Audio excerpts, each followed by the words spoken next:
Assalamualaikum warahmatullahi wabarakatuh. Waalaikumsalam warahmatullahi wabarakatuh. Selamat datang di kediaman saya. Alangkah baiknya kita bisa berbicara sambil duduk. Terima kasih, Apa?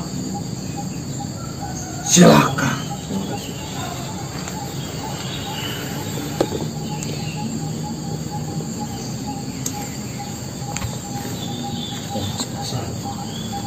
Bagaimana perjalanan menuju ke tempat ini? Perjalanan yang begitu terkesan, Pak. Bahwasanya tadi di jalan sempat hampir putus asa. Akan tetapi justru jika saya mengutamakan keputusasaan itu, malah saya bisa diganti dengan itu. Sebenarnya perjalanan yang kau lalui itu adalah perjalanan yang begitu mudah. Akan tetapi di setiap hal yang kau temui, anggaplah itu pelajaran hidup untukmu. Terima kasih, Abah Tirakat Projo. Ya, seperti yang kau kenal cucuku, nama saya adalah Tirakat Projo, yang berarti tirakat adalah menjauhkan diri dari sifat nafsu duniawi. Dan Projo adalah artinya istana kerajaan megah, simbol berkelimangan harta dan tahta. Julukan Abah Tirakat Projo saya dapatkan dari saudagar dari timur yang pernah tinggal bersamaku. Beliau bernama Syekh Ishak Ibnu Al-Kiti.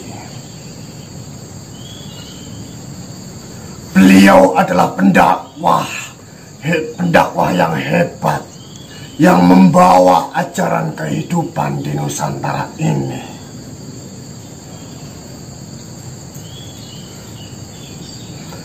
Apakah cucuku sudah bertemu dengan Kiai Ageng Mustoleh? Alhamdulillah, Allah sudah. Tadi malam saya kepanggil dengan beliau. Kiai Ageng Mustoleh mengajarkan kita tentang pentingnya mencari harta untuk bekal dalam menjalani hidup dan menyempurnakan keimanan dan ketakwaan kita. Akan tetapi Kiai Ageng Mustoleh melarang kita untuk menjadi budak dari harta. Bukan begitu? Leres apa? Harus benar.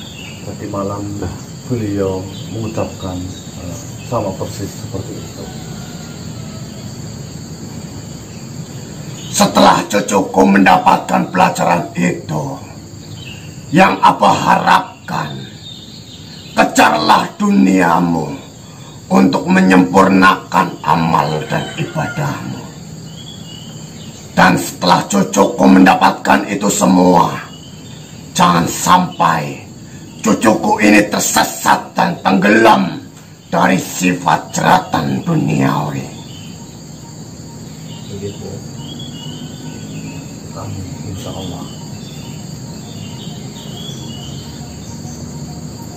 Asalkan cucuku tahu, mencintai dunia itu ada 3 malapetaka.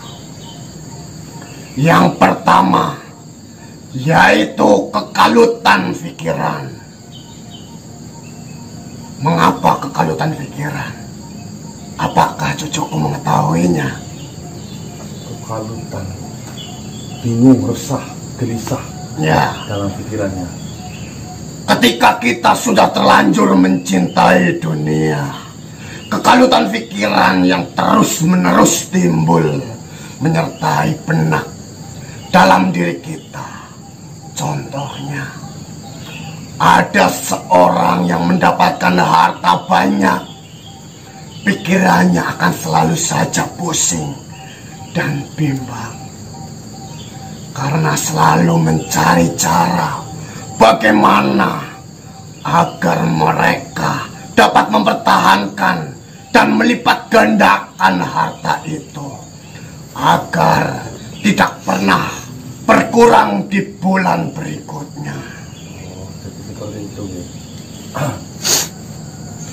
Setelah bulan berikutnya dia berhasil dan bahkan pendapatannya bisa meningkat.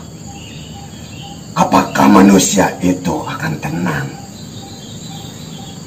Tentunya tidak, cucuku.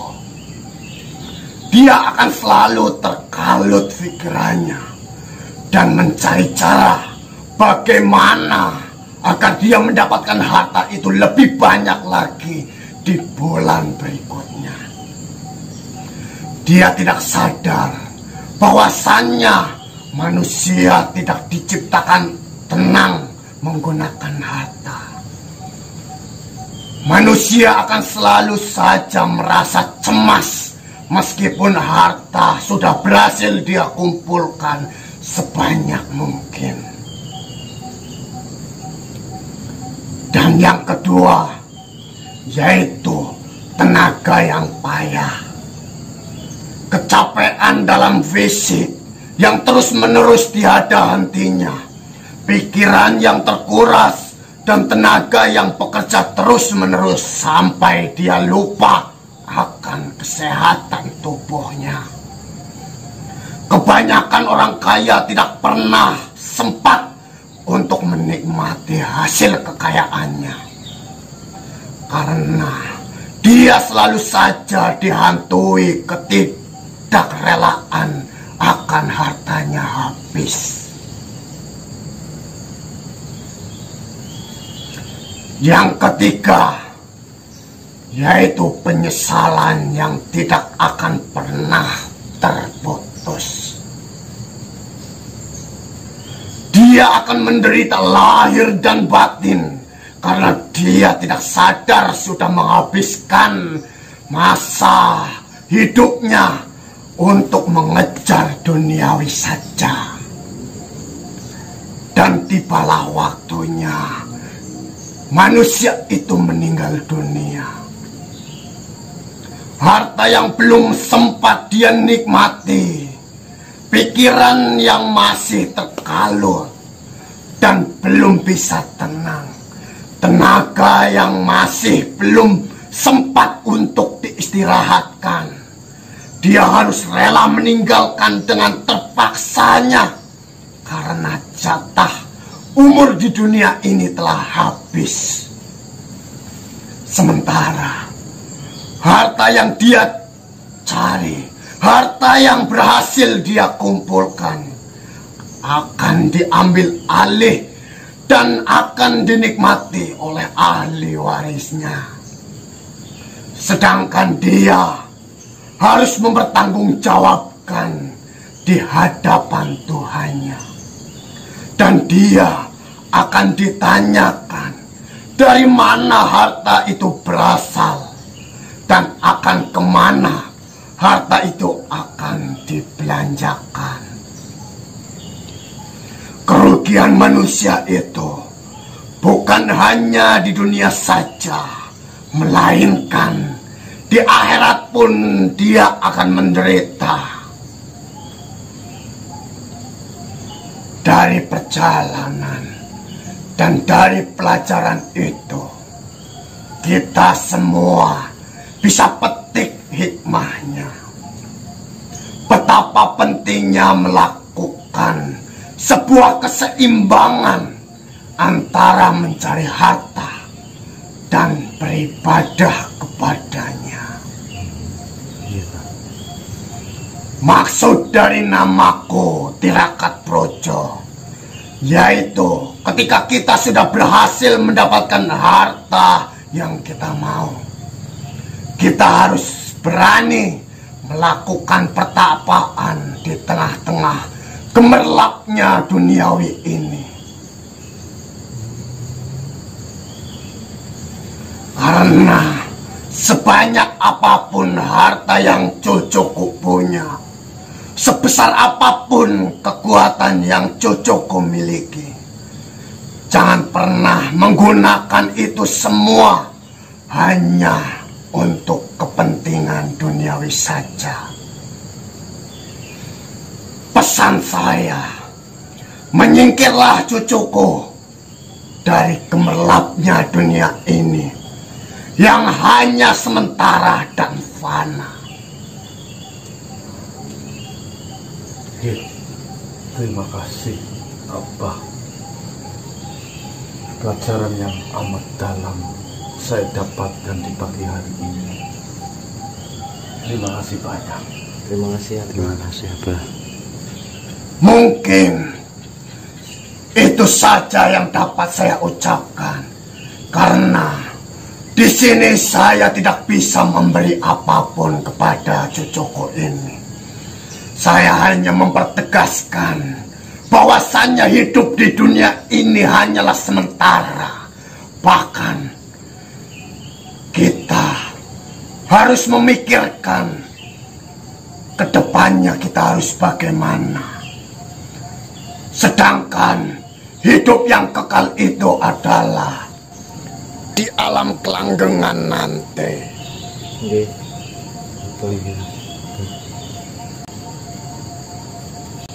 Terima kasih, Pak. Jadi, jika memang cucuku sudah mendapatkan apa yang cucuku inginkan, pergunakanlah itu dengan baik-baik. Manfaatkan itu semua agar kita bisa mendapatkan keindahan di alam berikutnya.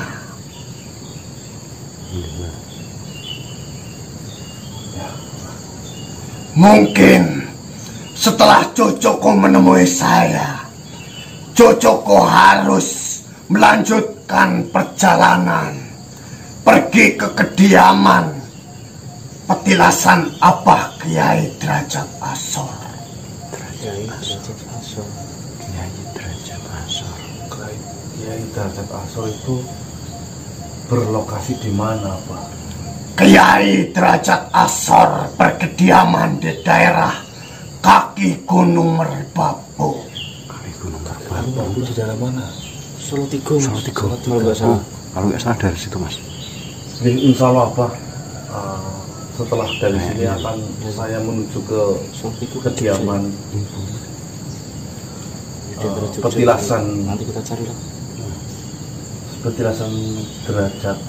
Petilasan Abah Kiai Derajat Ashor. Kiai Derajat Ashor ini insya Allah akan secepat mungkin. Baiklah, apakah ada yang ingin ditanyakan kembali, cucuku? Apakah Abah Tirakaprojo tidak memberikan benda apapun kepada kami? Saya tidak bisa memberi benda apapun. Saya hanya bisa menitipkan peta yang diberikan oleh para penjaga tadi. Peta ini Benar. saya terima dengan baik peta itu, apa Tirakaprojo.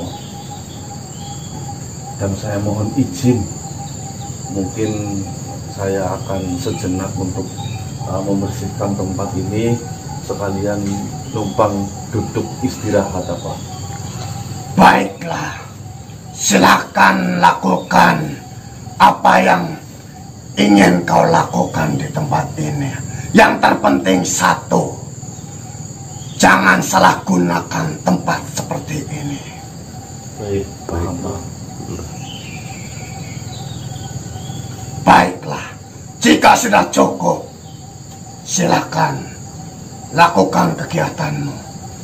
Saya hanya ingin beristirahat. Terima kasih, cucuku sudah berkenan hadir di kediamanku yang seperti ini. kau lihat di sekeliling tempat ini, cucuku kelak pun akan tinggal di tempat seperti ini. Jadi ingatlah, dunia hanya sementara. Assalamualaikum warahmatullahi wabarakatuh.